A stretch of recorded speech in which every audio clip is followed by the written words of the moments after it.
ikaze. Nana ukunzwe cyane hano muri filime nyarwanda, wagaragaye muri filime zigiye zitandukanye zakunzwe na benshi, harimo nka City Maid.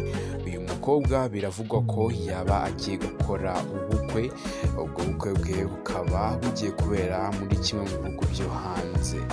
Reka tugaruke ku inkuru irambuye, ariko mbere ko dukomeza reka dushimire buri wese udukurikira hano kuri Rwanda Nziza TV. Tunibutsa umuntu waba uri mushyashya gukora subscribe kugira ngo ujye ubona amakuru mashya ku gihe, amakuru aba yagiye agaragara mu bitangazamakuru bigiye bitandukanye. Dusangiza ibitekerezo byanyu hasi muri komenti, ibitekerezo byanyu biradufasha cyane. Umwe mu bakobwa b'ibyamamare hano mu ruhando rw'imyidagaduro, by'umwihariko muri sinema, Uwamwezi Nadege uzwi ku izina rya Nana, agiye gukora ubukwe mu mpera z'uyu mwaka n'umukunzi we bamaze imyaka igera kuri 3 bari mu rukundo. Imihango yo gusaba no gukwa ibya Nana izaba kuwa 29 Ukuboza 2021 mu gihugu cy'u Rwanda, nk'uko amakuru akomeje gukwirakwira abivuga.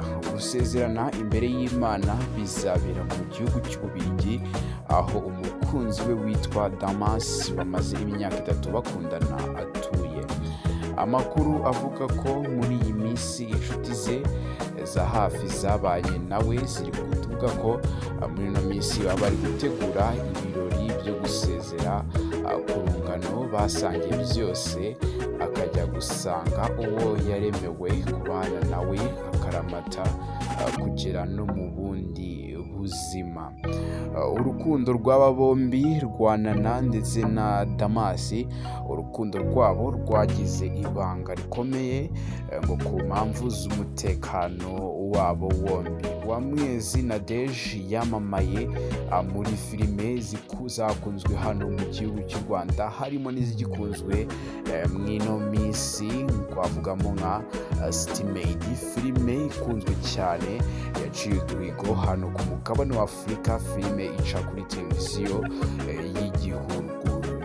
Nadege yahagaragaye no mu zindi filime nka Rwasibo, Mutoni, Katarina, Nkubito ya Nyamunsi n'izindi nyinshi zagiye zikundwa. Uyu Nadege uzwi ku izina rya Nana ni umunyamideli, dore ko anafite iduka ry'imideli ryitwa Nana Fashion Shop.